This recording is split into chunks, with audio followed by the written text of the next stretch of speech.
The Mandalorian et Grogu. Alors, bon film Star Wars ou simple suite de la série au cinéma? Je vous réponds tout de suite. Let's go.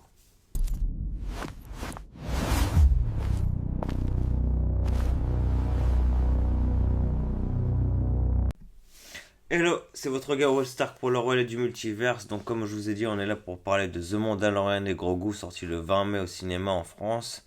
Donc, le premier film Star Wars depuis 7 ans, c'est pas rien, depuis l'ascension de Skywalker, où ça a été pour beaucoup, pour je pense vraiment pour la plupart, la douche froide. Donc, est-ce qu'ils ils sortent leur épingle du jeu avec ce nouveau film? Est-ce que voilà, plusieurs questions se posent. Est-ce que financièrement ça va le faire? Est-ce que le bouche à oreille va être bon? Est-ce que le film est bon? Donc on va essayer de répondre à tout ça après. Donc moi j'ai vu deux visionnages du film. Une fois avec une personne qui connaît, qui a vu les séries Le Mandalorian, la série Boba Fett et toute la saga. Et une autre fois avec une personne qui ne connaît absolument rien de Star Wars. Donc, et honnêtement, c'est intéressant parce que le film fonctionne à ces deux niveaux. Si tu connais les séries, tu vas énormément apprécier les références, certains personnages secondaires, les liens avec le lore de Clone Wars, Rebels ou encore les restes de l'Empire. Mais ce qui m'a surpris, c'est que même quelqu'un qui ne connaît pas spécialement Star Wars peut suivre le film sans être totalement perdu, mais vraiment pas du tout perdu en fait. Parce qu'au final, le cœur du film reste très simple, c'est une aventure entre Jin et Grogu, avec un point A, un point B, point barre. Et ce qui est cool, c'est que c'est surtout basé sur leur relation. Donc, un spectateur nouveau est directement impliqué par la relation entre Jin et Grogu. C'est ça qui est cool. Le film est beaucoup plus gros et plus spectaculaire que la série. On sent vraiment le passage au cinéma. Énorme scène d'action, créatures gigantesques, grosses batailles, décors beaucoup plus ambitieux. Vraie sensation d'aventure Star Wars. Mais là où le film marche vraiment bien, selon moi, c'est émotionnellement. Parce que cette fois, le film pousse énormément l'évolution de Grogu. Et ça fonctionne vraiment. Grogu, on peut le dire, vole vraiment la vedette. Et franchement, si vous aimez déjà The Mandalorian, je pense que vous allez passer un très bon moment. Et même si vous connaissez pas tout le lore de Star Wars, le film reste assez accessible grâce à sa structure très aventure spatiale western. Après, oui, plus vous connaissez Star Wars, bah, c'est-à-dire Clone Wars, Rebels, tout ça, Ahsoka ou les autres trucs, plus certaines scènes auront de l'impact, mais honnêtement, le film reste très fun même sans ça. Et surtout, ça faisait longtemps que je n'avais pas retrouvé ce côté aventure Star Wars, assez simple mais efficace au cinéma. Bon, maintenant, on va passer au spoiler. Donc, on passe au début du film. Donc, on sait que Mondo, on a un petit texte qui s'affiche. On sait que Mondo, du coup, travaille pour la Nouvelle République. Donc, comme chasseurs de primes spécialisés dans la traque des impériaux restants, ils sont dirigés par le colonel Ward, interprété par Sigourney Weaver. Leur cible principale, c'est le commandeur Coin, aussi appelé Lord Janu, un officier impérial qui continue d'organiser des opérations secrètes après la chute de l'Empire. Donc, le film commence sur une mission sur une planète enneigée. Donc Mondo et Grogu affûtent une planète glacée remplie de vétérans impériaux. Très grosse ambiance Empire contre-attaque, je vous l'avoue directement. Neige, tempête, vieux ATT, base impérialement abandonnée, enfin impériale abandonnée. Mais évidemment, la mission tourne rapidement au chaos. Comme vous le savez, hein, Mandalorian, Mando, il fait pas dans la dentelle. Des ATT explosent de partout. Grogu utilise énormément la force et Din détruit littéralement toute la base. Mais vraiment littéralement, il détruit tout. Visuellement, ça annonce immédiatement le ton du film, beaucoup plus spectaculaire et beaucoup plus cinéma que la série. La mission est un succès, mais le colonel Ward leur reproche leur méthode beaucoup trop destructrice.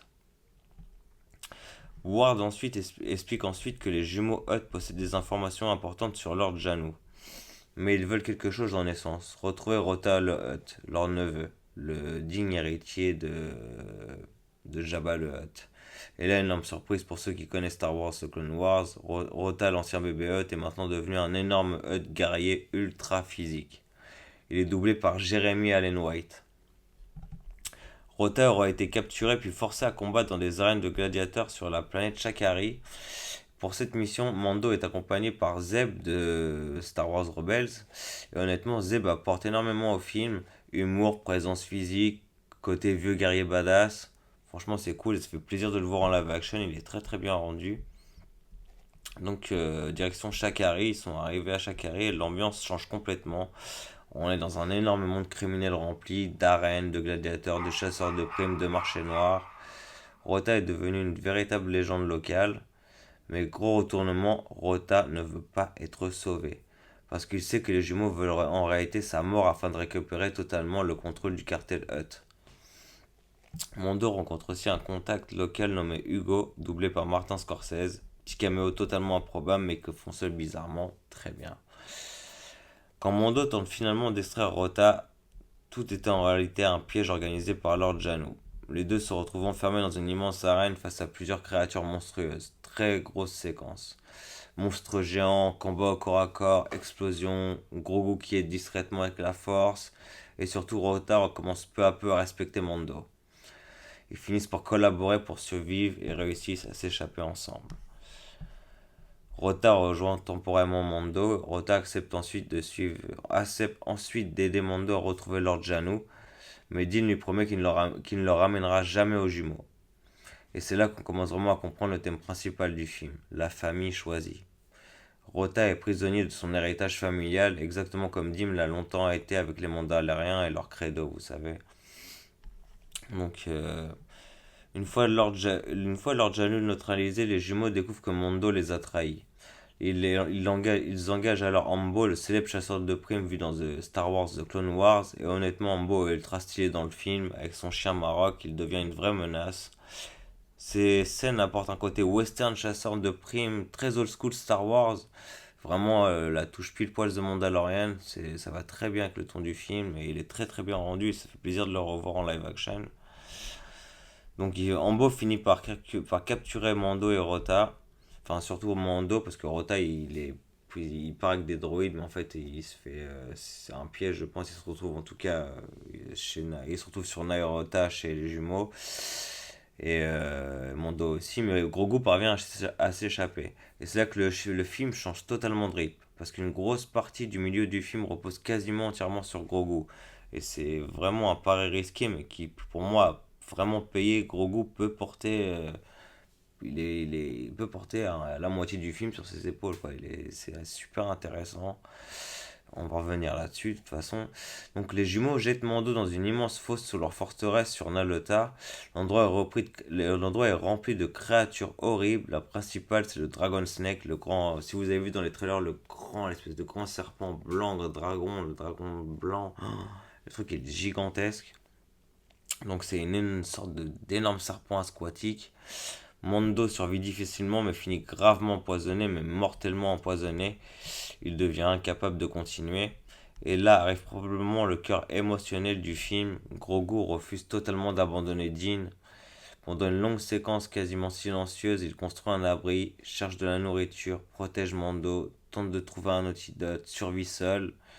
Les Anzéliens l'aident énormément. Cette partie fonctionne super bien parce qu'elle inverse totalement les rôles. Pendant toute la série, Mondo protégeait Grogu, et cette fois c'est Grogu qui protège son père.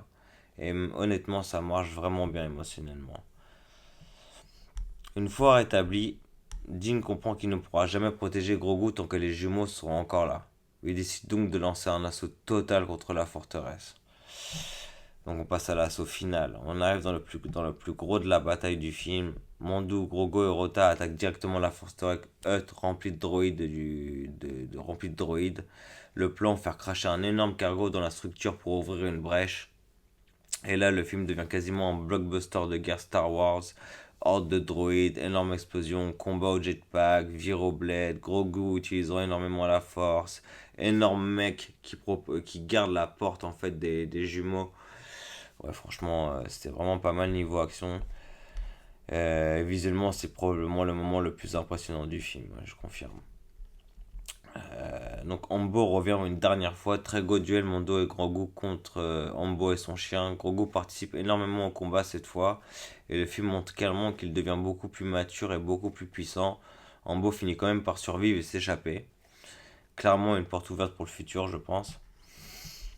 Après, Mondo et Rota affrontent finalement les jumeaux Hot et Rota choisit définitivement son camp. Il se retourne contre sa propre famille. Les jumeaux tombent dans la fosse du Dragon Snake et meurent dévorés par leur propre créature. En même temps, Rota tombe en même temps avec eux, mais Grogu utilise la force pour le soulever et le sauver. Et voilà quoi, Rota est sauvé, mais mort très ironique et très Star Wars criminel pour les jumeaux. Et intervention finale de la Nouvelle République, du coup, en fait, les Onzaliens, enfin les petites bestioles qui accompagnent Grogu, ils sont partis chercher les gars de la Nouvelle République. Donc le colonel Ward arrive avec finalement avec tout le Blue Squadron, énorme bataille spatiale autour de la forteresse. Mondo demande même de bombarder sa propre position pour être sûr de détruire totalement la base. Toute la forteresse explose. Mondo, Grogu, Rota et Zeb s'échappent de justesse. Donc voilà, la mission est réussie et on arrive à la fin du film. Donc Ward révèle que les Hutt collaboraient secrètement avec les impériaux restants. Rota décide alors de rejoindre la Nouvelle République afin de repartir à zéro. Zeb lui fait une petite remarque marrante en disant qu'ils auraient des costumes à sa taille et tout, donc il est le bienvenu. Le film se termine avec Dean et Grogu repartant ensemble à bord d'un nouveau Razor Crest. Grogu paraît plus mature, plus indépendant et plus puissant. Dean comprend enfin qu'il fait partie d'une famille plus grande que lui. Franchement, le film fonctionne surtout grâce à Grogu, je vous avoue. Oui, il y a énormément d'action, énormément de fanservice et beaucoup de références, mais le vrai cœur du film reste cette relation père-fils entre les deux personnages. Et surtout cette inversion des rôles. Pendant des années, Mando protégeait Grogu et cette fois, c'est Grogu qui sauve Mando. Donc franchement, j'ai passé un agréable moment devant ces deux visionnages. Je peux que vous conseiller si vous êtes fan de Star Wars et si vous aimez bien Mando, en tout cas, n'hésitez pas à aller le voir. Je pense que ça va vous plaire. Si vous aimez les films d'aventure, un peu, peut-être un peu avec un peu d'espace, tout ça, je pense que vous pouvez aussi aller le voir sans avoir vu aucun truc de Star Wars. Ça va vous plaire aussi. Donc franchement, n'hésitez pas à commenter ce que vous en avez pensé, à vous abonner à la chaîne pour les futures critiques, de lâcher un petit like, ça fait toujours plaisir. Et on se revoit bientôt pour une nouvelle critique ou des news. Ciao les gars!